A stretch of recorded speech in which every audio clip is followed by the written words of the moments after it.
அனைவருக்கும் வணக்கம்.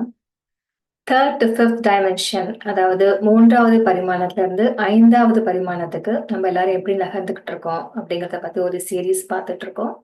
போன பதிவுல டென்சிட்டி அப்படிங்கிற வார்த்தைக்கும் டைமென்ஷன்ஸ் அப்படிங்கிற வார்த்தைக்கும் என்ன வித்தியாசம் அப்படிங்கிறத பார்த்தோம்.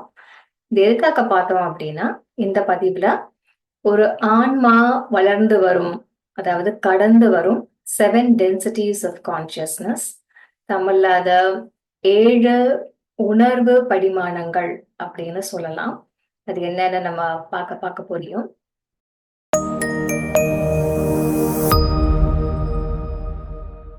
இதுக்கு முன்னாடி இந்த கண்டென்ட் நம்ம எங்க இருந்து பார்க்கிறோம் அப்படின்னா, ராஸ் லா ஆஃப் ஒன் அப்படிங்கிற ஒரு மெட்டீரியல், அது ஒரு புத்தகம் கூட சொல்ல முடியாது, இன்னைக்கு அது புத்தக வடிவத்துல இருக்கு. இது எழுதுனது, அதாவது இதுல இருக்க தகவல் எங்க இருந்து வந்தது அப்படின்னா, பூமியில இருக்கிற ஒரு மனித ரூபத்துல இருக்கிற ஒருத்தவங்க கிட்ட இருந்து வந்த தகவல் கிடையாது. நம்ம எக்ஸ்ட்ரா டெரெஸ்ட்ரியல்ஸ் இல்லைன்னா வீட்டு கிரக வாசிகள் அப்படின்னு சொல்லக்கூடிய ஒரு நபர் கிட்ட இருந்து நமக்கு கிடைக்கப்பட்ட மெசேஜ் தான் இந்த புக்ல இருக்கிறது. 1950களில் டான் எல்கின்ஸ் அப்படிங்கிறவர் ஒரு பிசிக்ஸ் ப்ரொஃபஸரா இருந்தார் யூனிவர்சிட்டியில.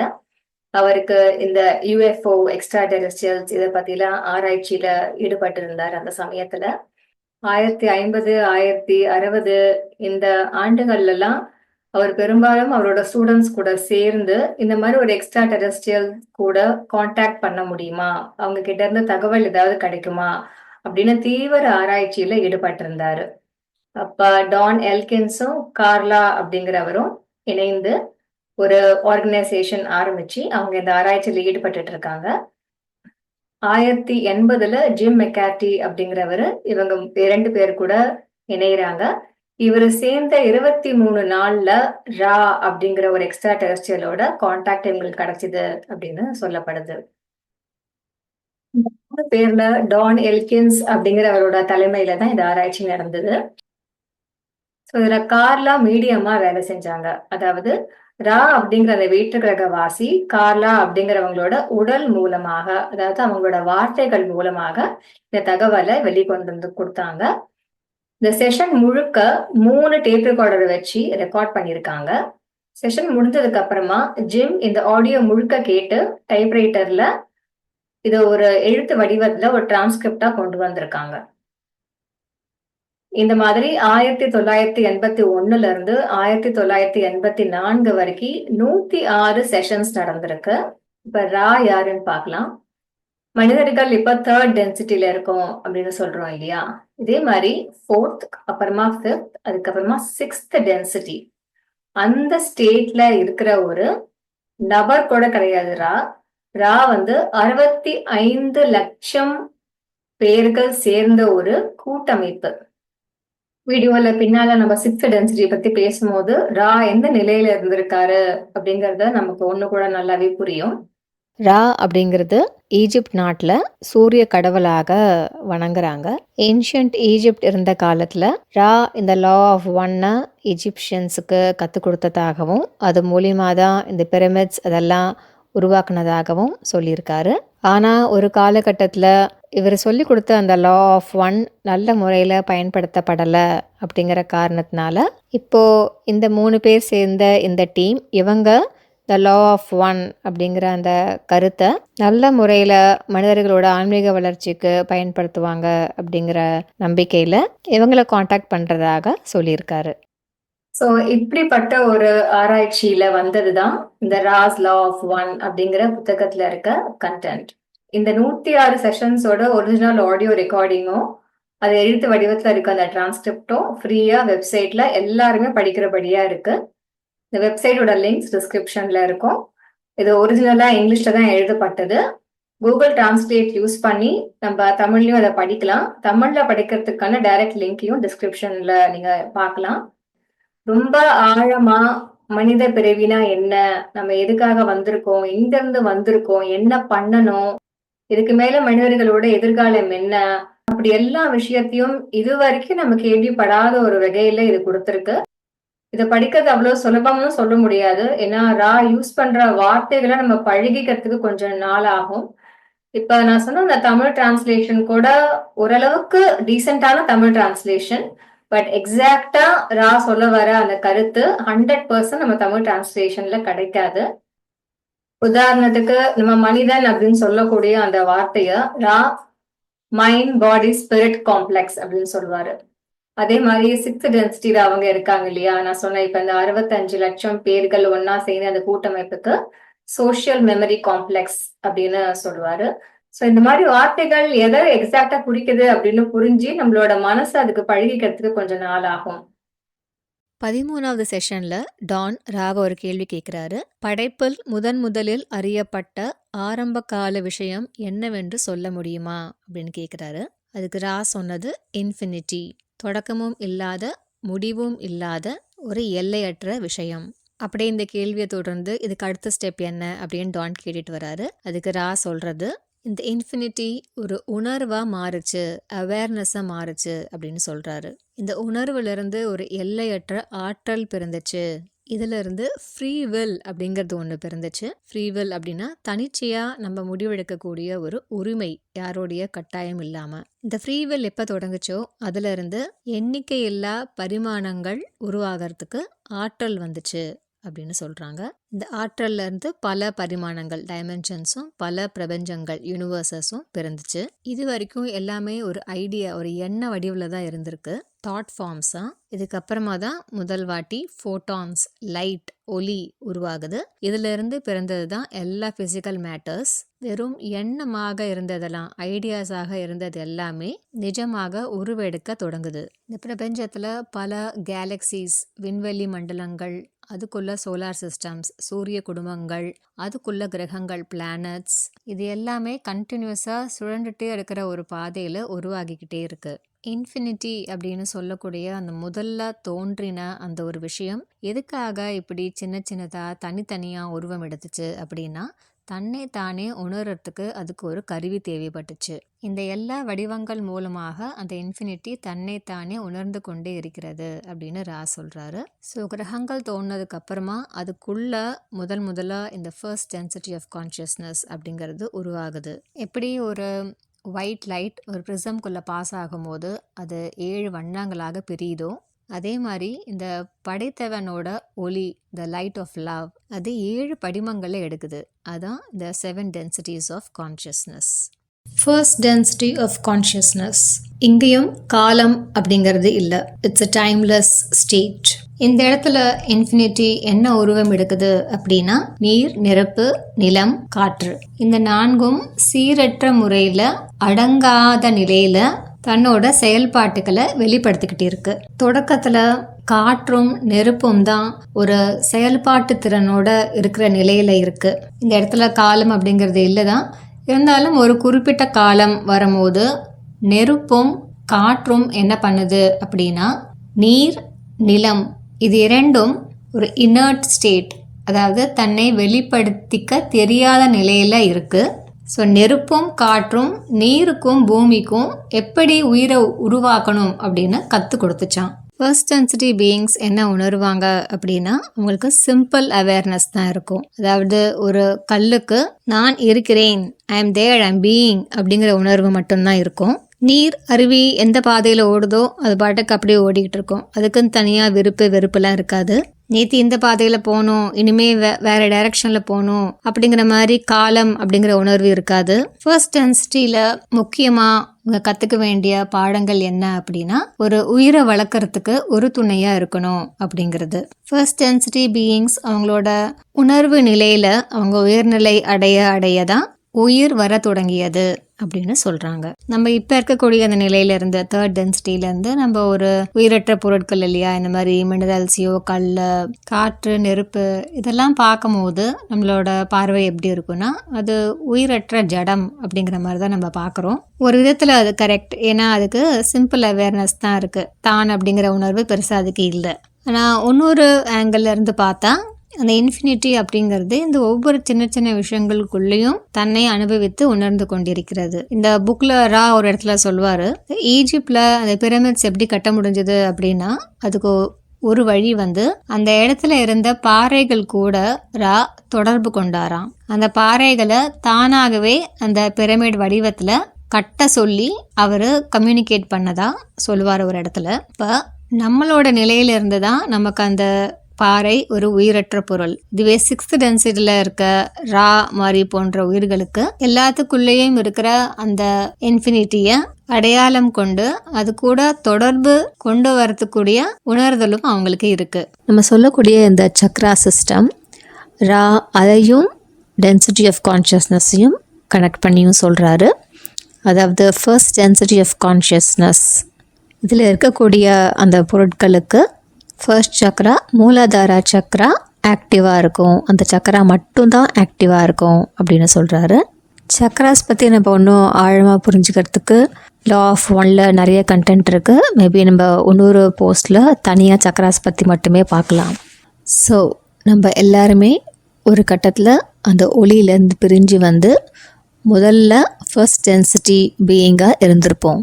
நெருப்பாகவோ காற்றாகவோ மழையாகவோ நீராகவோ கல்லாகவோ மண்ணாகவோ பாறையாகவோ இந்த மாதிரி பல கோடி வருஷத்துக்கு இருந்து இதுக்கு அடுத்த ஸ்டேஜ் செகண்ட் டென்சிட்டி ஆஃப் கான்ஷியஸ்னஸ்க்கு எப்படி வந்திருப்போம் அப்படின்னா அசைவு, வளர்ச்சி, க்ரோத் அண்ட் மூவ்மெண்ட், இதை ரெண்டுத்தையும் கற்றுக்கும் போது நம்ம செகண்ட் டென்சிட்டிக்குள்ளே வரோம். ஃபர்ஸ்ட் டென்சிட்டியில் ஒரு உயிரை எப்படி கொண்டு வர்றது, எப்படி உருவாக்குறது அப்படிங்கிறத கற்றுக்கிட்டதுனால செகண்ட் டென்சிட்டிக்குள்ளே நுழையும் போது நிறைய விதமான உயிரினங்கள் வர ஆரம்பிக்குது. நுண்ணுயிர்கள் மைக்ரோ ஆர்கானிசம்ஸ்லேருந்து ஆரம்பித்து தாவரங்கள், பிளான்ஸ், பறவைகள், அப்புறம் மிருகங்கள், இப்படி கடைசியாக மனித பிறவிக்கு முன்னாடி இருந்த மிருகம் வரைக்கும் எல்லாமே செகண்ட் டென்சிட்டி ஆஃப் கான்ஷியஸ்னஸ்குள்ளே இருக்கும். ஒரு மரம் எப்போதுமே அதோட வேரூன்றி ஒரே இடத்துல நிற்குது இல்லையா, அது ஒரு தியான நிலையில் நிற்கிற மாதிரி. எப்படி நமக்கு அசைவில்லாமல் ஒரு தியான நிலையில் உட்காருறது கடினமோ, அது மாதிரி ஒரு மரத்துக்கு தன்னோட தியான நிலையிலிருந்து அசைவு அப்படிங்கிற ஒரு நிலைக்கு வர்றது தான் கடினம். ஸோ இங்கே தான் ஒரு மரத்தோட வளர்ச்சி இருக்குது. 1973 ஒரு சுவாரஸ்யமான சம்பவம் நடந்துச்சு. UFO அப்படின்னு சொல்லுவாங்க இல்லையா, flying saucer, unidentified flying object. இந்த மாதிரி ஒரு UFO அமெரிக்காவில் லூசியானா அப்படின்ற ஒரு ஸ்டேட்லேருந்து 2 பேரை தன்னோட ஃப்ளையிங் ஆப்ஜெக்டில் எடுத்துக்கிட்டு போயிடுச்சு அப்படின்னு ஒரு சம்பவம் நடந்துச்சு. ஸோ அதில் போனவங்க என்ன பார்த்தாங்க அப்படின்னா, அதுக்குள்ளே இருந்த வேற்று கிரக வாசிகள் மரம் மாதிரி இருந்தாங்களாம்.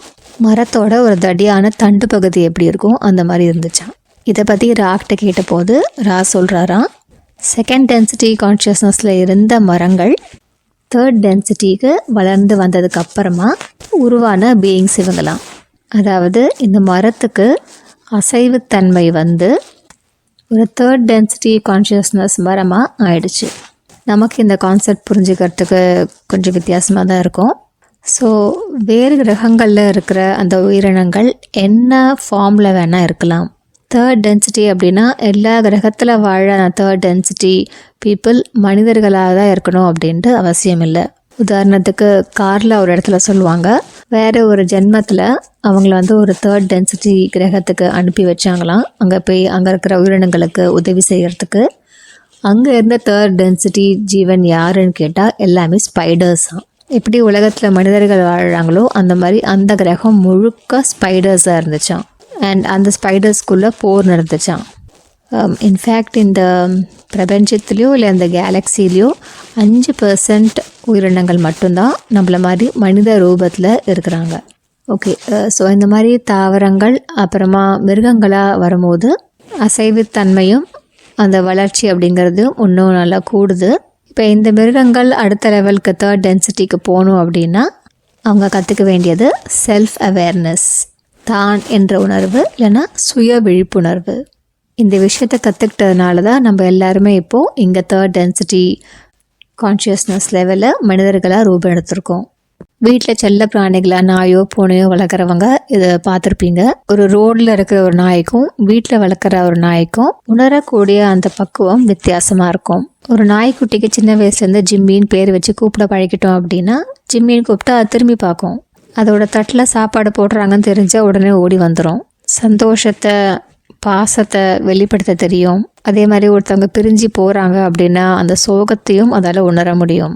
வீட்டில் வளர்க்குற நாய்களுக்கு மட்டும் எப்படி இந்த மாதிரி ஒரு உணர்வு நிலை வருது அப்படின்னா, அது கூட சுற்றி உள்ள தேர்ட் டென்சிட்டி மனிதர்கள் கூட பழகிறதுனால தனக்கும் அந்த உணர்வு கொஞ்சம் கொஞ்சமாக வருது. ஸோ இப்படி தேர்ட் டென்சிட்டி பீப்புள் அந்த உயிர்கள் மேலே செலுத்துகிற அந்த அன்பனாலையும் பாசத்தினாலும் கொஞ்சம் கொஞ்சமாக செகண்ட் டென்சிட்டிலேருந்து தேர்ட் டென்சிட்டிக்கு மாறி வரத்துக்கு நிறைய வாய்ப்பு இருக்குது. அதே காட்டில் வாழ்கிற ஒரு உயிரினத்துக்கு தேர்ட் டென்சிட்டிக்கு முன்னேறத்துக்கு ரொம்ப காலம் ஆகும். ஏன்னா அது தேர்ட் டென்சிட்டி கான்ஷியஸ்னஸில் இருக்கிற ஒரு ஜீவனோட நெருக்கமாக ஒன்றும் பழகலை. ஸோ வீட்டில் செல்லப்பிராணி இருக்கிறவங்க எல்லாருமே உங்களோட பெட்ஸோட ஸ்பிரிச்சுவல் டெவலப்மெண்ட்டுக்கு நீங்கள் ரொம்ப உதவி பண்ணுறீங்க. செகண்ட் டென்சிட்டி கான்ஷியஸ்னஸோட தொடர்புடைய சக்ரா 2வது சக்ரா. ரா சக்ராஸை வந்து கலர்ஸ் வச்சு தான் குறிக்கிறாரு. ஸோ ஃபர்ஸ்ட் சக்ரா வந்து ரெட் ரே சக்ரான்னு சொல்லுவார். செகண்ட் சக்ரா வந்து ஆரஞ்சு ரே சக்ரா. ஸோ இங்கே ஆரஞ்சு ரே சக்ரா ஆக்டிவேட் ஆகுது. தான் அப்படின்னா என்ன, யார் அப்படிங்கிறத உணர்றது மட்டும் இல்லாமல் தன்னை சுற்றி இருக்கிறவங்க கூட எப்படி ஒரு தொடர்பு ஏற்படுத்திக்கலாம், உறவு முறை உண்டாக்குதல், இது எல்லாமே இந்த டென்சிட்டியோட அம்சங்கள். ஸோ இப்படி தான் இதுக்கு முன்னாடி ஃபர்ஸ்ட் டென்சிட்டியில் இருந்த சிம்பிள் அவேர்னஸ் அப்படிங்கிறது இனிமேல் இதுக்கு அடுத்து போகக்கூடிய தேர்ட் டென்சிட்டியில் செல்ஃப் அவேர்னஸ் அப்படியா மாறப்போகுது. அடுத்த நிலை third density of consciousness. Third டென்சிட்டியில் இருக்கோம் அப்படின்னாலே நம்மளோட எல்லோ ரே சக்ரா மணிப்பூரக சக்கரத்தை ஆக்டிவேட் பண்ணதுனால தான் நம்ம தேர்ட் டென்சிட்டி ஆஃப் கான்ஷியஸ்னஸில் இருக்கோம். ஸோ பிளான்ஸையோ இல்லை மிருகங்களையோ கம்பேர் பண்ணும்போது நமக்கு விழிப்புணர்வு நிலை அதிகமாக இருக்குது. இங்கேருந்து நம்ம ஃபோர்த் டென்சிட்டி போகிறதுக்கு நம்ம என்ன பண்ணணும், இல்லை நம்ம கற்றுக்க வேண்டியது என்ன அப்படின்னா அன்பு. நம்ம சுற்றி இருக்கிறவங்க மேலே நம்ம எந்த எதிர்பார்ப்பும் இல்லாமல் சுயநலமற்ற ஒரு அன்பு வைக்க முடியுமா? மற்றவர்கள் நம்ம மேலே காட்டும் அந்த அன்பை உணர முடியுமா? நம்ம எல்லாரையும் படைத்த அந்த பேரன்பு ஒவ்வொருத்தவங்களுக்குள்ளேயும் ஒவ்வொரு விஷயத்துக்குள்ளேயும் இருக்குது அப்படிங்கிறத உணர முடியுமா? இந்த உணர்வு நம்மக்கிட்ட விரிவடைய ஆரம்பிக்க அடுத்த சக்ரா ஹார்ட் அநாஹதா சக்ரா கிரீன் ரே சக்ராவை நம்ம தொடரோம். தேர்ட் டென்சிட்டியில் பொதுவாக ஒரு கிரகம் 75,000 வருஷங்களை கழிக்கும். நம்மளோட எர்த்துக்கு பூமிக்கு அந்த 75,000 வருடங்கள் ஆல்மோஸ்ட் முடிஞ்சிடுச்சு. பூமி கூட சேர்ந்து நம்மளும் கிராஜுவேட் ஆகி அடுத்தது ஃபோர்த் டென்சிட்டிக்கு போகணும் அப்படின்னா நம்ம செய்ய வேண்டியதெல்லாம் ஒரே ஒரு விஷயம்தான். நம்ம சுற்றி இருக்கவங்க கூட நம்ம பழகும் போது அட்லீஸ்ட் 10 வாட்டியில் 5 வாட்டியாவது, அதாவது 51% நம்ம பழகிறப்போ மனதை திறந்து அன்பை பரிமாறிக்கொள்ளும் அந்த தன்மையை வளர்த்துக்க வேண்டும். இங்கே நமக்கு கொடுக்கப்பட்டிருக்க இந்த ஃப்ரீ வில் அப்படிங்கிறத நம்ம யூஸ் பண்ணி நம்ம என்ன தேர்ந்தெடுக்கிறோம்? மேயழகன் கார்த்தி மாதிரி மனசை திறந்து வச்சுருக்கோமா, இல்லை அரவிந்த் சுவாமி மாதிரி இறந்த காலத்தில் நடந்ததையே நினச்சி அந்த சம்பவங்களோட தாக்கத்தினால ஒரு கதவு பூட்டிட்டு நம்மளே நாமே விலக்கி தனியாக வச்சுருக்கோமா? இதுதான் நமக்கு கொடுக்கப்பட்டிருக்க சாய்ஸ். 100% நம்ம இதை பண்ணணும் அப்படின்னு கூட அவசியம் இல்லை. ரா சொல்கிறதெல்லாம் 51% போதுமானதாகும் ஹார்ட் ரே சக்ராவை ஆக்டிவேட் பண்ணுறதுக்கு. நம்மளோட சிந்தனைகளில், நம்ம செயல்களில், நம்ம பேசுகிற வார்த்தைகளில் பின்னாடி இருக்க நோக்கம் எப்படி இருக்கு? எனக்கு நான் அப்படின்னு சுயநலமாக இருக்கா, இல்லைனா பிறருக்காக அப்படின்ட்டு பொதுநலமாக இருக்கா? Service to self R service to others, இந்த 2 சாய்ஸ் தான் நமக்கு கொடுக்கப்பட்டிருக்கு. அன்கண்டிஷனல் லவ் அப்படிங்கிற விஷயத்த நம்ம இங்கே புரிஞ்சே ஆகணும் அப்படிங்கிறது அவசியம் கிடையாது. ஏன்னா இது அடுத்தது ஃபோர்த் டென்சிட்டியோட லெசன் தான். இந்த அன்கண்டிஷனல் லவ் புரிதல், அண்டர்ஸ்டாண்டிங்கை அங்கே தான் ஆரம்பிக்குது. அப்போ தேர்ட் டென்சிட்டியில் நம்ம என்ன தான் பண்ணணும் அப்படின்னா, நம்மளோட நோக்கம், இன்டென்ஷன் என்ன, நம்மளோட ஃபோக்கஸ் சுயநலமா இல்லை பிறர் நலமா? ஓடி போய் மற்றவங்களுக்கு உதவி செய்யணும், அப்போ தான் நம்ம சர்வீஸ் டு அதர்ஸ் பண்ணுறோம் அப்படிங்கிற அவசியம் கிடையாது. மனசார மற்றவர்களுக்காக நம்மளோட சிந்தனைகளை செலுத்துகிறோமா, அது மட்டும்தான் முக்கியம். நமக்கு 100 சந்தர்ப்பங்கள் கொடுக்கப்பட்டிருக்கு அப்படின்னா அதில் அட்லீஸ்ட் 51 சந்தர்ப்பங்களையாவது நம்ம பயன்படுத்தி நம்ம மனதோட தராசை அன்பு அப்படிங்கிற இடத்த நோக்கி திருப்புறோமா அப்படிங்கிறது மட்டும்தான் நமக்கு இங்கே டெஸ்ட். தேர்ட் டென்சிட்டியில் நமக்கு கொடுக்கப்பட்டிருக்க ஒரு விதி அப்படின்னு சொல்லலாம். அது என்ன அப்படின்னா தி வேல் ஆஃப் ஃபர்கெட்டிங். அதாவது நம்ம எங்கேருந்து வந்தோம், நம்ம எல்லாருமே இந்த இன்ஃபினிட்டிலேருந்து தான் வந்தோம், நம்ம எல்லாருமே ஒரே கூட்டை சேர்ந்தவர்கள் அப்படிங்கிற அந்த உணர்வு நம்மக்கிட்ட இப்போ இல்லை, மறந்துருச்சு இல்லையா? ஏன்னா அது ஒரு திரை நம்மளை மறைக்குது. தேர்ட் டென்சிட்டியாக நம்ம ஒரு பிறவி எடுத்து வரோம் அப்படின்னாலே அது பிறப்பிலே நமக்கு அந்த திரை கூடவே வந்துடுது. ரா என்ன சொல்கிறாரு அப்படின்னா, ஆரம்ப கட்ட காலத்தில் தேர்ட் டென்சிட்டி பீயிங்ஸ் இருந்தப்போ இந்த மாதிரி ஒரு திரை இல்லாமல் தான் எல்லாருமே பிறந்தாங்க. ஆனால் இது அவங்கள அடுத்த நிலைக்கு ஃபோர்த் டென்சிட்டிக்கு கொண்டு போகிறதுக்கு ஒரு உந்துதலே இல்லாத மாதிரி ஒரு நிலையை அமைச்சு கொடுத்ததுனால பிற்காலத்தில் வந்த தேர்ட் டென்சிட்டி பீயிங்ஸ் எல்லாருக்குமே இந்த திரையும் கூட சேர்ந்து வந்தது. ஸோ தான் யார், தான் எங்கேருந்து வந்தோம் அப்படிங்கிறது தெரியாமல் இருக்கிறதுனால அதை தெரிஞ்சுக்கணும், அதை உணரணும் அப்படிங்கிற அந்த உந்துதல் இயற்கையாகவே அவங்களுக்கு பிறந்தது. இந்த உந்துதல்னால தான் அவங்க ஃபோர்த் டென்சிட்டிக்கு இன்னும் வேகமாக வளர முடிஞ்சது. அப்படிங்கிற காரணத்தினால இந்த திரை இன்னமும் நம்ம கூடயே இருக்குது. இன்ஃபினிட்டியாக தொடங்கின அந்த விஷயம் தானே உணர்றதுக்கு நம்மளோட உடலையும் இந்த உருவத்தையும் இந்த மனதையும் யூஸ் பண்ணிக்கிட்டு இருக்கு அப்படிங்கிற ஒரு சின்ன புரிதல் நமக்கு ஏற்பட்டுச்சுன்னா போதும், நம்ம சுயநலமாக சிந்திக்கிற அத்தனை விஷயங்களும் விட்டுட்டு அந்த இன்ஃபினிட்டிக்காக நம்ம மாற தொடங்குவோம். நம்ம சேனல்லையும் நிறைய வீடியோஸில் மறுபடியும் இதே கருத்தை தான் நம்ம பார்த்துக்கிட்டே இருக்கோம்.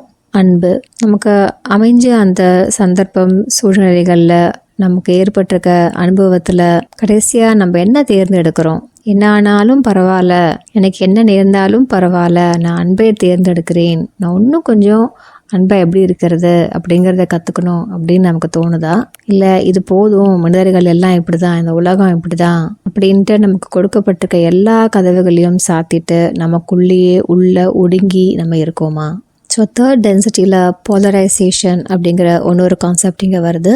இது வரைக்கும் நம்ம கேள்விப்படாத ரொம்ப வித்தியாசமான ஒரு கான்செப்ட் இது ரா சொல்கிறது. சர்வீஸ் டு அதர்ஸ், பிறரின் மேல் அன்பை செலுத்துவது மட்டும் ஒரு பாதை கிடையாது ஃபோர்த் டென்சிட்டிக்கு கிராஜுவேட் ஆகி போகிறதுக்கு. சுயநலமான எண்ணங்கள் சிந்தனைகள் இருப்பவங்க கூட ஃபோர்த் டென்சிட்டிக்கு போகலாம். அதை தான் சர்வீஸ் டு செல்ஃப் பாத் அப்படின்னு சொல்கிறாங்க.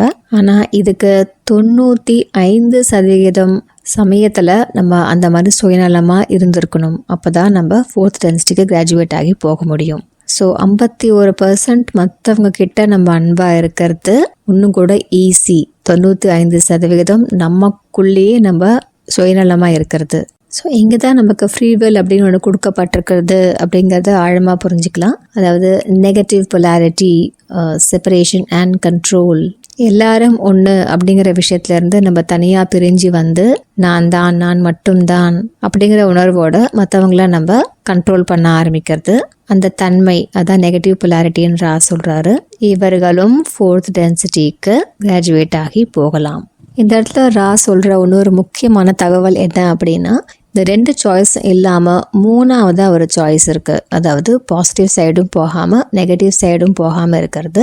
அண்ட் தேர்ட் டென்சிட்டியில் 3/4 பேர் இந்த நிலையில தான் இருக்காங்க அப்படின்னு ரா சொல்கிறாங்க. அதாவது 95% அவங்க சுயநலமாகவும் அவங்களால இருக்க முடியல.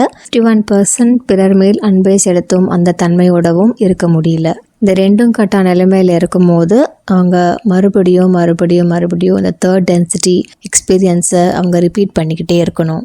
ஸோ இப்போ முடிய போகிற இந்த 75,000 சைக்கிளில் நம்ம ஃபோர்த் டென்சிட்டிக்கு போகல அப்படின்னா, அதாவது எய்தர் நெகட்டிவ் பொலாரிட்டி இல்லை பாசிட்டிவ் பொலாரிட்டி சூஸ் பண்ணிட்டு நம்ம போகல அப்படின்னா மறுபடியும் இன்னொரு சைக்கிள் ஆஃப் 75,000 இயர்ஸை நம்ம மறுபடியும் ஃபர்ஸ்ட்லேருந்து அனுபவிக்கணும் அப்படின்ட்டு ரா சொல்கிறாரு. ராவோட கணிப்புப்படி 2ஆம் உலக போருக்கு முன்னாடியே, World War IIக்கு முன்னாடியே நம்மளோட பூமி ஃபோர்த் டென்சிட்டிக்கு நகரத்துக்கு ஆரம்பிச்சிருச்சு. ஆனால் இதுக்குள்ளே ஃபுல்லாக நுழைய முடியாமல் நம்ம பூமி தாய் தத்தளிச்சிட்டு இருக்கு அப்படின்னு சொல்கிறாங்க. அதாவது பூமியில் இன்னும் நிறையா கோபம், வெறுப்பு, போர் இதெல்லாம் நடந்துக்கிட்டே இருக்கிறதுனால போதிய அளவு உந்துதல் இன்னும் கிடைக்கல ஃபோர்த் டென்சிட்டிக்குள்ளே நுழையிறதுக்கு. ஸோ 1935 அதுலேருந்து அந்த வருடத்துலேருந்து 100 இல்லைன்னா 700 வருஷத்துக்குள்ள இந்த மாற்றம் நடக்கும் அப்படின்னு சொல்கிறாங்க. அதில் இப்போ ஏற்குறைய ஒரு 80-85 ஆண்டுகள் ஏற்கனவே முடிஞ்சிடுச்சு. ஸோ இந்த பூமிக்கு இருக்கிற அந்த கன்ஃபியூஷன், அந்த குழப்ப நிலை மாறி இன்னும் வேகமாக ஃபோர்த் டென்சிட்டி ஆஃப் கான்ஷியஸ்னஸ்குள்ளே நம்ம நுழையணும் அப்படின்னா அடுத்து வரப்போகிற சில வருடங்கள் நமக்கு கொடுக்கப்பட்டிருக்க லாஸ்ட் சான்ஸ் மாதிரி 2 ஏதோ ஒரு பாதையை சூஸ் பண்ணி நம்ம போகணும். அஃப்கோர்ஸ் எது பெஸ்ட் அண்ட் ஈஸி பாத் நமக்கு தெரியும். இருந்தாலும் ஃப்ரீவில் அப்படிங்கிறது நம்ம எல்லாருக்கும் கொடுக்கப்பட்டிருக்கு. அதையும் நம்ம மதிச்சாகணும். ஸோ சமீப காலத்தில் நம்ம பேரழிவு அப்படின்னு சொல்லக்கூடிய சில உலக சம்பவங்கள், கோவிடாக இருக்கட்டும், இல்லைனா அதுக்கு முன்னாடி 2015 நம்ம சென்னையில் வந்த ஃப்ளட்ஸாக இருக்கட்டும், இப்பெல்லாம் நம்ம என்ன பார்க்க முடிஞ்சது அப்படின்னா, எல்லா மக்களும் அவங்களுக்குள்ள இருக்க வேற்றுமையெல்லாம் விட்டுட்டு எல்லாரும் ஒன்றா வந்தாங்க, ஒன்று சேர்ந்தாங்க, இணைஞ்சு செயல்பட்டாங்க. முன்ன பின்ன தெரியாதவங்களுக்குலாம் நம்ம போய் உதவணும். இந்த மாதிரி பேரழிவெல்லாம் உலகத்துக்கு வரத்துக்கு முக்கியமான காரணம் அது அப்போதான் ஒரு உந்துதலாக அமையும் நம்ம அடுத்த டென்சிட்டிக்கு மூவ் பண்ணுறதுக்கு அப்படின்னு ரா சொல்கிறாரு. Okay, next 4th density of consciousness. நமக்கு நேர்ந்தது எல்லாத்தையும் மீறி நம்ம அன்பை சூஸ் பண்ணி வந்துட்டோம் அப்படின்னா நம்ம 4th டென்சிட்டிக்குள்ளே வந்துடுறோம். ஸோ அன்பு அப்படிங்கிறத பற்றி ஓரளவுக்கு நல்ல புரிதல் இருக்கிறதுனால தான் நம்ம 4th டென்சிட்டிக்குள்ளே நுழையிறோம். இந்த புரிதல் இன்னும் ஆழமாக வலிமை அடையுது 4th டென்சிட்டியில். இப்போ 4th 5th டென்சிட்டிக்கு நம்ம போனோம் அப்படின்னா இன்னும் என்ன பாக்கி இருக்குது அப்படின்னா, அன்பு அப்படிங்கிறதையும் தாண்டி ஏதோ ஒரு விஷயம் இருக்குது அப்படின்னு நம்ம புரிஞ்சுக்கிறோம். பாசம் கண்ணை மறைக்குது அப்படின்னு சொல்லுவாங்கள்ல, ஸோ அந்த மாதிரி ஓவரா அன்பு அப்படிங்கிற உணர்வுலையே நம்ம உட்காந்துட்டு இருக்கும் போது, அதாவது நம்ம சுக துக்கத்தை எல்லாம் நம்ம தியாகம் செஞ்சு நம்ம அன்பை நிலைநாட்டணும் அப்படின்ட்டு நினைக்கும் போது நம்ம ஒரு விதத்துல முட்டாளாகிறோம். அறியாமை அப்படின்னு சொல்லலாம். இந்த அறியாமை விலகணும் அப்படின்னா அங்க ஞானம் வரணும். ஸோ அந்த ஞானம் அப்படிங்கிற ஸ்டேஜ் தான் 5th density. Love and understanding 4th density. Light and wisdom 5th density. 4th டென்சிட்டியோட அழகே வந்து 3rd டென்சிட்டியில் பீப்புள் எவ்வளோ கஷ்டப்படுறாங்க, சஃபர் பண்ணுறாங்க, அவங்களோட துயரத்துலேருந்து அவங்க வெளியில் வரணும் அப்படிங்கிறதுக்கு மனசார நினைக்கிறது, அந்த ஒரு அழகு 4th டென்சிட்டி. அதே சமயத்தில் அவங்க 5th டென்சிட்டியை நோக்கி போயிட்டு இருக்கிறதுனால எல்லா பிரச்சனைகளுக்கும் அன்பு மட்டும்தான் ஒரே விடை கிடையாது அப்படிங்கிறதையும் உணர்றாங்க. அன்பு அறியாமையை விளக்காது. எது நல்லது எது கெட்டதுன்னு தெரியாமல் தத்தளிச்சிட்டு இருக்க ஒரு மனசுக்கு அன்பு ஆறுதலை கொடுக்குமே தவிர அந்த பிரச்சனையிலேருந்து விடுவிக்கிறதுக்கு போதிய ஞானம் தான் தேவை. அடுத்தது 5th டென்சிட்டி ஆஃப் கான்ஷியஸ்னஸ். இங்கே ஆக்டிவேட் ஆகிறது த்ரோட் சக்ரா. இங்கே வரும்போது நம்ம இது வரைக்கும் பெற்ற அந்த ஞானத்தை நம்ம மற்றவங்களோட பகிர்ந்துக்கிறோம். Sharing, communication, throat chakra. உண்மையாக, தைரியமாக, ஒத்தேன்டிக்காக நம்ம மேலே பட்ட அந்த ஒளி, ஞான ஒளியை மற்றவங்க மேலேயும் பட வைக்கிறோம். அன்பை விட ஞானம் சிறந்தது அப்படிங்கிற ஒரு வழிக்கு நம்ம வர ஆரம்பிக்கிறோம் 5th டென்சிட்டியில். உண்மையிலே 5th and 6th டென்சிட்டியெல்லாம் விளக்கிறதுக்கு, வர்ணிக்கிறதுக்கு மனித மொழியில் வார்த்தைகள் இல்லை அப்படின்னு சொல்கிறாரு Ra. So 5th 6th density of consciousness நம்ம நகரத்துக்கு முக்கியமாக என்ன பண்ணணும் அப்படின்னா, 4th டென்சிட்டியில் நம்ம கற்றுக்கிட்ட அன்பையும் 5th டென்சிட்டியில் கற்றுக்கிட்ட ஞானத்தையும் சரிசமமாக பேலன்ஸ் செய்யணும். இன்ஃபேக்ட் 4th அப்புறமா 5th அப்புறமா 6th இப்படி லீனியராக போகாமல் நம்ம ஆக்சுவலி ஒரு பெண்டலம் மாதிரி கொஞ்சம் நாளைக்கு இல்லை கொஞ்சம் வருஷத்துக்கு 4th டென்சிட்டியில் இருப்போமா, அன்பு அன்பு அன்புன்ட்டு. அப்புறமா அது ஒரு எல்லையை ரீச் பண்ணதுக்கு அப்புறமா மறுபடியும் இந்த சைட் 5th டென்சிட்டிக்கு ஞானம் ஞானம் ஞானம் இருப்போமா. மறுபடியும் இன்னும் கொஞ்ச நாளில் மறுபடியும் நம்ம 4th டென்சிட்டிக்கு வருவோம், மறுபடியும் 5th டென்சிட்டிக்கு வருவோம். அப்படியே அது ஒரு மேலே ட்ரையாங்கிள் மாதிரி, கிறிஸ்மஸ் ட்ரீ மாதிரி மேலே கொஞ்சம் கொஞ்சமாக இந்த 4th டென்சிட்டிக்கும் 5th டென்சிட்டிக்கும் நடுவில் இருக்க அந்த கேப் குறைஞ்சிக்கிட்டே வரும். குறைய மேலே டாப்பில் இருக்கிறது 6th டென்சிட்டி. அங்கே தான் நமக்குள்ள கருணைக்கும் ஞானத்துக்கும் ஒரு சமநிலை ஏற்படுது. ஸோ நம்ம 5th டென்சிட்டிக்கு போகும்போது 3rd டென்சிட்டி 4th டென்சிட்டி இருக்கிற அவங்க எல்லாரையும் மேலே கொண்டு வரணும். இதுதான் நமக்கு பிரதானமான ஒரு நோக்கமாக இருக்கும். ஸோ இந்த பூமியில் வாழ்ந்து மறைஞ்ச நிறைய மகான்கள் 5th டென்சிட்டியில் தான் இருந்திருப்பாங்க அப்படின்னு நம்ம சொல்லலாம். ஸோ இந்த சமநிலையில் பிறக்கிறது 6th டென்சிட்டி ஆஃப் கான்ஷியஸ்னஸ். இங்கே நம்ம உணர்வு நிலை எந்த அளவுக்கு உயர்ந்திருக்கு அப்படின்னா, நமக்கும் நம்ம பக்கத்தில் இருக்கவங்க, இல்லை நமக்கு தெரிஞ்சவங்க, இல்லை நம்மோட சேர்ந்தவங்க, இணைஞ்சவங்க, அவங்களுக்கும் நமக்கும் இடையில ஒரு இடைவெளியே கிடையாது, ஒரு வித்தியாசமே கிடையாது. நம்ம எல்லாரும் ஒன்று அப்படிங்கிறத நம்ம ரொம்ப ஆழமாக உணர்வு பூர்வமாக உணர்ந்த ஒரு நிலை. இந்த மாதிரி ஒருத்தர் 2 பேர் இல்லை, பட் பல லட்சக்கணக்கான நபர்கள் இந்த நிலைக்கு வந்தவங்க எல்லாருமே சேர்ந்து ஒரே கூட்டமைப்பாக மாறிடுறாங்க. இதுதான் ரா சோஷியல் மெமரி காம்ப்ளெக்ஸ் அப்படின்னு சொல்கிறாரு. ராவும் 6th டென்சிட்டி கான்ஷியஸ்னஸ் சேர்ந்தவர். இன்னும் ஒரு விஷயம் நம்ம 5th டென்சிட்டியில் சொல்கிறதுக்கு விட்டுட்டோம். 3rd டென்சிட்டியில் ஆரம்பித்த அந்த negative polarity, service to self, அது 4th டென்சிட்டிலையும் 5th டென்சிட்டிலையும் கூட தொடரலாம். ஆனால் 6th டென்சிட்டிக்கு வர முடியாது. ஸோ 6th டென்சிட்டிக்கு வரணும் அப்படின்னா எல்லாருமே சர்வீஸ் டு அதர்ஸ் இந்த பாசிட்டிவ் பொலாரிட்டிக்குள்ளே போய் வந்தால் தான் சிக்ஸ்த் டென்சிட்டிக்கு வர முடியும். ஸோ அந்த ரா சொல்கிற அந்த சோஷியல் மெமரி காம்ப்ளெக்ஸில் எப்படி இருக்கும் அப்படின்னா, எல்லாரோட தனித்தனியான அந்த இண்டிவிஜுவல் கான்ஷியஸ்னஸும் இருக்கும். அதே சமயத்தில் இவங்க எல்லாருமே சேர்ந்து இவங்க கான்ஷியஸ்னஸ் எல்லாம் ஒன்றா சேர்ந்து இணைஞ்சி மர்ஜ் ஆனதுனால இது ஒரு kind of collective consciousness. So ஒருத்தவங்க என்ன நினைக்கிறாங்க, யோசிக்கிறாங்க, அவங்க சிந்தனைகள், அவங்க ஐடியாஸ், அது இன்னொருத்தவங்க அப்படியே புரிஞ்சுக்க முடியும். இவங்களுக்குலாம் நடுவில் ஒரு திரையே இருக்காது. ஸோ அந்தளவுக்கு ஒளிவு மறைவின்றி ரொம்ப உண்மையாக நேர்மையாக அவங்க வாழ தொடங்குறாங்க. இதில் யாருமே லீடர்ஸ் கிடையாது.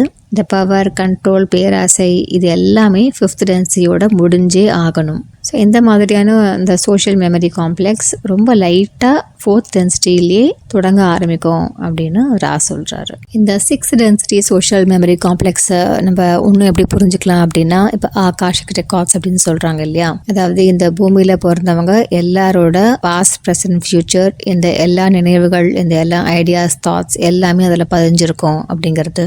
இது இருக்கிறது சிக்ஸ்த் டென்சிட்டியில். ஸோ சிக்ஸ்த் டென்சிட்டி பீயிங்ஸ்க்கு அந்த ஆகாஷிக் ரெக்கார்டை புரட்டி பார்க்குற அந்த ஆக்சஸ், அந்த உரிமை அவங்களுக்கு இருக்கு. ஆகாஷிக் ரெக்கார்ட்ஸ் அப்படிங்கிறது பூமியில, அது பூமிக்கு தொடர்புடைய நபர்களோட நினைவுகள் மட்டும்தான் இருக்கும். இதே மாதிரி மொத்த கிரியேஷனுக்கு, இந்த பிரபஞ்சத்தில் இருக்க எல்லாரோட அந்த நினைவுகள், அந்த பதிவுகளோட ரெக்கார்ட்ஸும் இந்த கிரேட் ரெக்கார்ட்ஸ் அப்படின்னு ஒன்று இருக்குன்னு ரா சொல்றாரு. ஸோ இதை நம்ம ஈஸியாக ஆக்ஞா சக்கரா, நம்ம தேர்ட் ஐ சக்கராக்கு கனெக்ட் பண்ணி பார்க்கலாம். அந்த தேர்ட் ஐ வந்து இன்ட்யூஷன், எல்லாமே நமக்கு தெரியறது, உணர்றது, அதான் அந்த கலெக்டிவ் கான்ஷியஸ்னஸ். இன்னும் ஒரு பிரில்லியண்டான விஷயம் இந்த சிக்ஸ்த் டென்சிட்டியில் என்ன அப்படின்னா, நம்மளோட ஹையர் செல்ஃப் அப்படின்னு சொல்லப்படுற அந்த விஷயம் இந்த சிக்ஸ்த் டென்சிட்டி கான்ஷியஸ்னஸ். அதாவது நம்மளோட ஹையர் செல்ஃப், நம்மளோட ஓன் ஃபியூச்சர் வெர்ஷன், நம்ம எதிர்காலத்தில், அதாவது நமக்கு எதிர்காலம், தேர்ட் டென்சிட்டியில் எதிர்காலம், இறந்த காலம், நிகழ்காலம்னு ஒன்று இருக்கு இல்லையா. ஸோ அந்த மாதிரி நம்ம தேர்டுக்கு அப்புறம், ஃபோர்த்துக்கு அப்புறம், ஃபிஃப்த்துக்கு அப்புறம் நம்மளே சிக்ஸ்த் டென்சிட்டிக்கு போகும்போது நம்ம எந்த வெர்ஷனில் இருப்போமோ அது ஒன்றும் அங்கே தான் இருக்கு, இப்பவும் அங்கே தான் இருக்கு. அந்த ஹையர் செல்ஃப் தான் நமக்கு நம்மளோட ஆன்மீக பாதையில் ஒவ்வொரு நாளும், ஒவ்வொரு நிமிஷமும் நமக்கு வழி நடத்திக்கிட்டே இருக்கு. நம்ம அடுத்து என்ன கற்றுக்கணும், அதுக்கு என்ன தேவை, எந்த மாதிரி சம்பவங்களை அமைச்சு கொடுத்தா இந்த தேர்ட் டென்சிட்டி பீயிங், அதாவது என்னோட ஓன் தேர்ட் டென்சிட்டி வெர்ஷன் கற்றுக்கிறதுக்கு நான் எப்படி ஹெல்ப் பண்ண முடியும் அப்படின்ட்டு ஒவ்வொரு நேரமும் சிந்திச்சு நமக்கு கைட் பண்ணிகிட்டே இருக்கிறது நம்மளோட ஹையர் செல்ஃப். இதே நான் வந்து பிரில்லியன்ட் அப்படின்னு சொல்கிறேன் அப்படின்னா, நம்ம நினச்சி பார்த்தா நம்ம போய் சேர வேண்டிய அந்த நிலை ஏற்கனவே அந்த இடத்துல இருக்கு. ஸோ அதான் ஃபிஃப்த் டென்சிட்டியிலேருந்து எல்லாமே வந்து நிகழ்காலம் தான். இங்கே பாஸ்ட், ப்ரெசன்ட், ஃபியூச்சர்லாம் கிடையாது. ஸோ எல்லாமே ஒரே சமயத்தில் நடந்துக்கிட்டு இருக்கு. ஸோ அந்த டென்சிட்டிக்கு போகும்போது நம்ம இதுக்கு முன்னாடி வீடியோஸில் பார்த்தா அந்த பேரலல் யூனிவர்சஸ், பேரலல் ரியாலிட்டி ஒன்றும் கூட ரொம்ப சூப்பராக புரியும். ஸோ உங்கள் வாழ்க்கையில் எந்த தருணத்தில் உங்களுக்கு குழப்பம் ஏற்பட்டாலும் உங்கள் ஹையர் செல்ஃப் கிட்ட கேளுங்க, கைடன்ஸு கேளுங்க. நம்ம ஹையர் செல்ஃப் ஜஸ்ட் காத்துக்கிட்டு இருக்கு நமக்கு வந்து கைட் பண்ணுறதுக்கு. அதே சமயத்தில் நம்ம ஃப்ரீ வில்லுக்கும் ரொம்ப மதிப்பு கொடுக்கப்படுது. அதன் காரணமாக தான் ரொம்ப டைரெக்டாக கீழே இறங்கி வந்து நமக்கு ஒவ்வொரு சின்ன சின்ன விஷயமும் கைட் பண்ணாமல் ஓரளவுக்கு மேலே இருந்து மேலோட்டமாக நம்ம கைட் பண்ணுறாங்க. அந்த நிலையிலேருந்து நம்ம ஹையர் செல்ஃப்க்கு எல்லாமே தெரியும். ஏன்னா நம்ம ஹையர் செல்ஃப் ஒரு கலெக்டிவ் கான்ஷியஸ்னஸ் குரூப்பில் இருக்கிறதுனால நமக்கு எதெல்லாம் இங்கே திரையாக இருக்கோ அந்த திரையெல்லாம் விலகி அங்கே எல்லாமே அவங்களுக்கு தெரியும். ஸோ உங்கள் ஆன்மீக முன்னேற்றத்துக்காக இருக்கட்டும், இல்லை வாழ்க்கையில் எந்த பிரச்சனையாக இருந்தாலும் சரி, ஹையர் செல்ஃப் கிட்ட கைடன்ஸ் கேளுங்க. ஏதோ ஒரு வழியில் உங்களுக்கு அந்த விடை வந்தே சேரும். கருணை, ஞானம் எல்லாமே கலந்த உள்ளம் அது. நம்மளை ஜட்ஜ் பண்ணாமல், நம்மளை தண்டிக்காமல், பாசத்தோட தெளிவோட நம்மளை வழி நடத்துறதுக்கு என்றைக்குமே அது நமக்கு உறுதுணையாக இருந்துக்கிட்டே இருக்கும். ஸோ அடுத்தது செவன்த் டென்சிட்டி ஆஃப் கான்ஷியஸ்னஸ், அதான் நம்மளோட கிரியேட்டர். நம்ம ஹையர் செல்ஃபையும் கைட் பண்ணுற அந்த இன்ஃபினிட்டி. மறுபடியும் இங்கே டைம் கிடையாது, இட்ஸ் அ ஸ்பேஸ் ஆஃப் ஃபாரெவர்னஸ் அப்படின்னு சொல்கிறாரு ரா. பட் ராவே சிக்ஸ்த் டென்சிட்டியில் இருக்கிறதுனால 6th to 7th டென்சிட்டி போகிற அந்த பாடத்தை ராவும் கற்றுக்கிட்டு இருக்காரு. அதனால இதை பற்றி சொல்கிறதுக்கு பெருசாக ஒன்றும் இல்லை அப்படின்னு சொல்கிறாங்க.